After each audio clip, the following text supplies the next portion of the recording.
We're back with another tier list video, and this time we're taking a look at how the preseason meta is shaping up so far. There are tons of changes from last week's predictions, and there's likely to be plenty more changes with every single buff or nerf with these crazy items. So make sure you download our Mobalytics companion app to stay up to date with all the best items, builds and runes, and check out which champions are OP in our low and high elo tier lists. Let's start off straight away in that top lane, and then the god tier we just have Fiora. In the S tier we have Singed, Shen, Wukong, Nasus, Mordekaiser, Darius, Olaf and Camille. It's all about the new Ravenous Hydra, and bruisers are running riot at the moment. Everybody thought it'd be those tanks on top, and so far some of them aren't too bad, but generally speaking if you can build Hydra, you're probably going to be OP. Poppy, Ornn, Sejuani and Garen all move out of the S tier. Sion, Akshan, Maokai and Mundo all move down from A to B, and Volibear, Shyvana, Gragas, Malphite, Vayne and Cho'Gath all move down from B to C. Now you may have seen some absolute monster tank Cho'Gaths or Sions with a million HP that may seem slightly overpowered, but in all honesty they just aren't winning many games. Rumble, Pantheon and Jace move up from C to B though. Gwen, Tryndamere and Gangplank move up from B to A, and as we've already mentioned, Fiora is now in the god tier.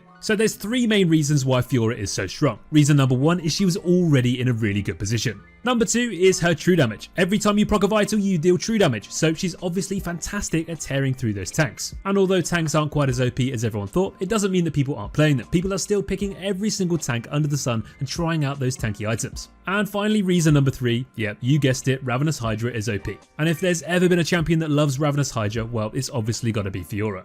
Another really dominant top laner at the moment though, very similar to Fiora, is Camille. Camille also has a huge amount of true damage in her Q. And not only that, just like Fiora, she also loves to build Ravenous Hydra. Camille is a little bit more difficult to play than Fiora though, and she's not quite as consistent. Camille has a few more auto-lose matchups than Fiora does, so although she's just as strong as Fiora in the right game, she's not quite as blind pickable. A champion that is completely the opposite to both of these champions though, that's still in a really good spot, is Singed. For the last few months, Singed has been everywhere. And although Singed doesn't have true damage and he doesn't build Ravenous Hydra, he's still in a really good position. Singed is just one of those champions that no one really wants to play against. When you see him locked in against you in Champion Select, it's not going to be as terrifying as a good Fiora or a Camille. But then when you get into the game and he just runs circles around you, laughs at you all day long, and gets the team fights and sprints towards your carry and flings them back into his team, you realise why this champion's win rate is so damn high. Singed's playstyle is very unique, but it's also really simple, and it's really easy to be impactful on it. As long as you have your Q running, you press Ghost, you press Ultimate, you charge into an enemy team and you fling people around, and spam your W as often as you can to prevent people dashing. And if you happen to pick Singed alongside enchanters that can boost your movement speed, well, you're going to have a lot of fun, that's for sure. Let's move down into the jungle now, and in the S tier we have Bel'Veth, Fiddlesticks, Mordekaiser, Udyr, Echo, Master Yi, Warwick, Wukong, Trundle, Hecarim, Elise and Evelynn. Yes, that is a lot of champions. Some of the existing OP champions are still OP, and then you got all the new champions loving the preseason jungle changes who've soared into that top tier.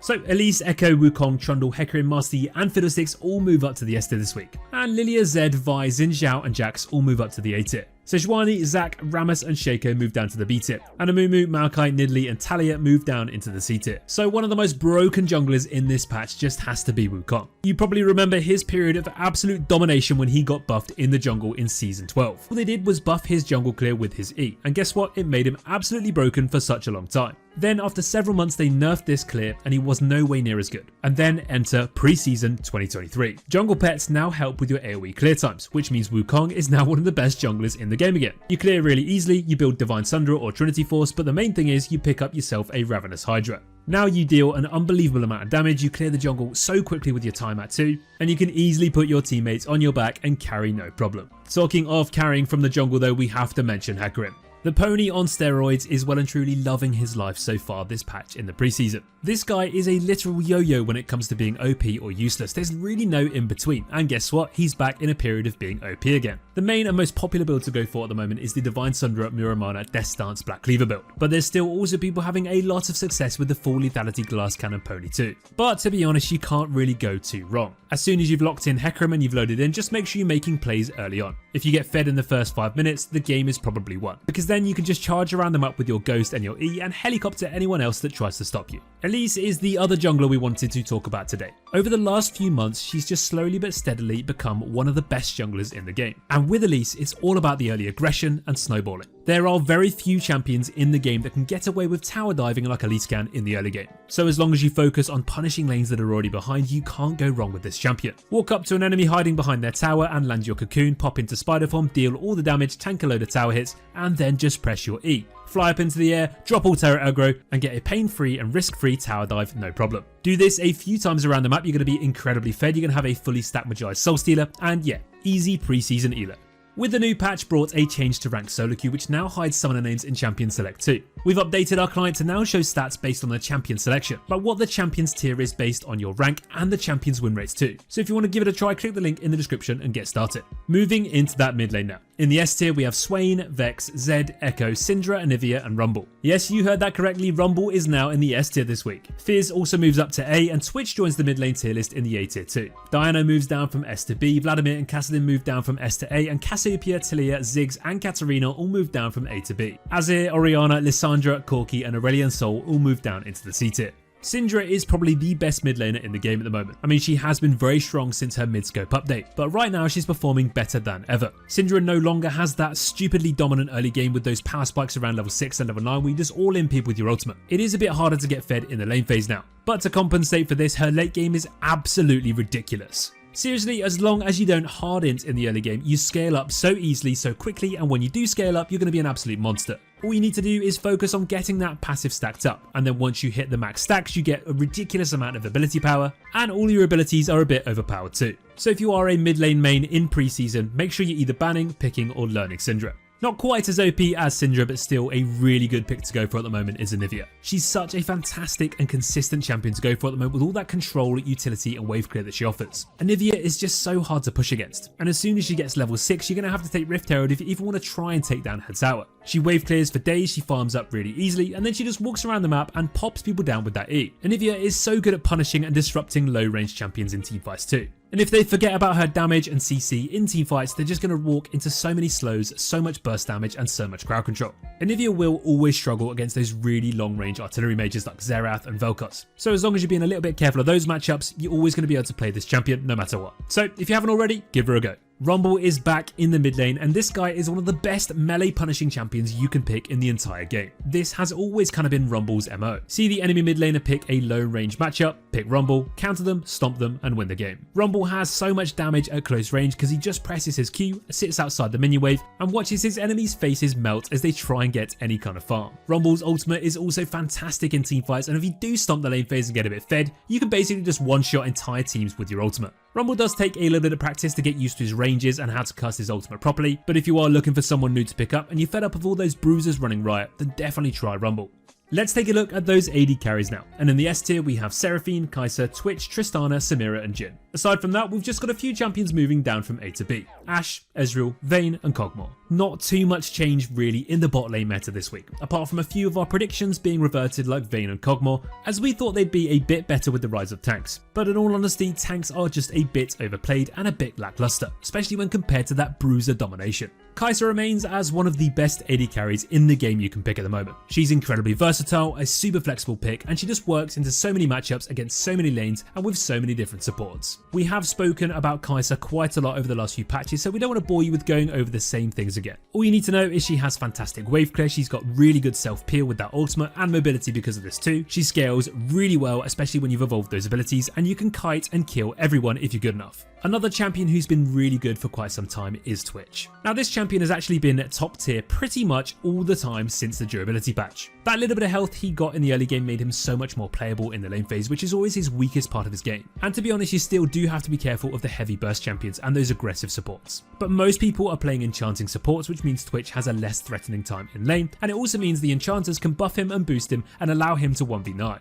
Or I guess 2v8. Twitch has a really unique ability to stealth around the map and gank other lanes too, as well as actually just using this back to lane and getting the jump on his own AD carry enemy. There's so many ways you can cheese free kills and scale and spike earlier, and if you do get a few items too soon, you're just going to walk into a team, press R and take everybody down so easily. There is not many AD carries that can compare with Twitch's AoE ambush potential.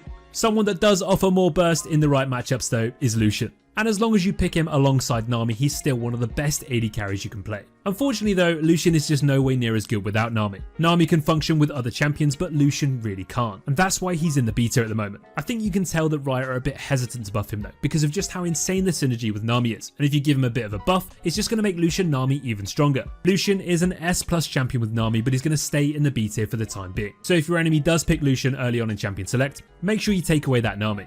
Talking of Nami, let's move on to those supports. Again, not too much changed here, just enchanters and sustained supports remaining in the driving seat. And in the God tier, guess what? We have Nami. And also, obviously, we've got Janna. In the S tier, we have Soraka, Taric, Blitzcrank, Sona, Renata Glask, and Zilean. Yes, Renata Glask and Zilean move back up to S. Karma, Lulu and Seraphine also move up from B to A, and Heimerdinger joins the A tier too. Maokai and Amumu move down from S to A. Pike, Thresh and Nautilus though moved down from A to B. Renata Glask is back where she belongs in the S tier. She was dominating the support scene for so many patches, but after a few nerfs and a little bit of a shift in the meta, she unfortunately fell down a little bit. But to all you Renata mains, you'll be happy to know she's back in that S tier now. Renata has so much fun utility to use, starting off with her Q Handshake, which is by the way one of the coolest ability names in the game. She's also got that W, which is insane if you use it at the right time to turn around fights, especially if you're playing it alongside AD carries like Draven or Samira that can play aggressively with it and be rewarded for that aggressiveness too. Renata Glaski's ultimate is so much fun to use as well, and honestly you can actually carry games on your own if you line this up at the right time at the right point in the game.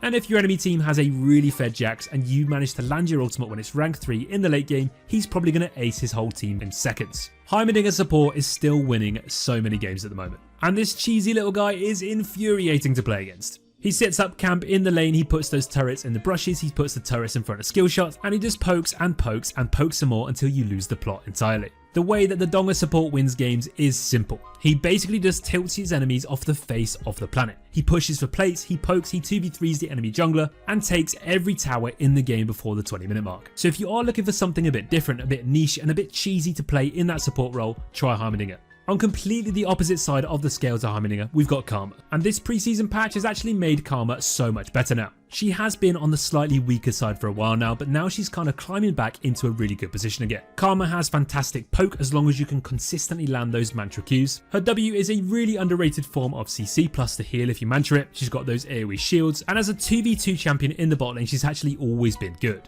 Now Karma in lane is a little bit dependent on if you do land those mantra Qs though, because if you land every single one, you're just going to auto win the lane. If your enemy is playing in a mobile AD carry too, all you got to do is press your shield on yourself to get the movement speed, run up to them, press your W, make sure you land that route, press R, press Q, and they're always going to die. And if their support is a little bit shy and a little bit scared of you by this point, it's just a free way to win the game. Now we do wonder when tanky supports are going to make a comeback, but for the time being, it really is still all about those enchanters. Which support do you guys wish was a little bit more meta, and why? Let us know in the comments. And on that note, that's going to bring us to the end of this patch 12.22b tier list video update for low elo. Don't forget to check out our brand new free app to see all the tier lists for yourself, as well as video guides, combos, counters, matchups, tons of other funky stats, and loads more.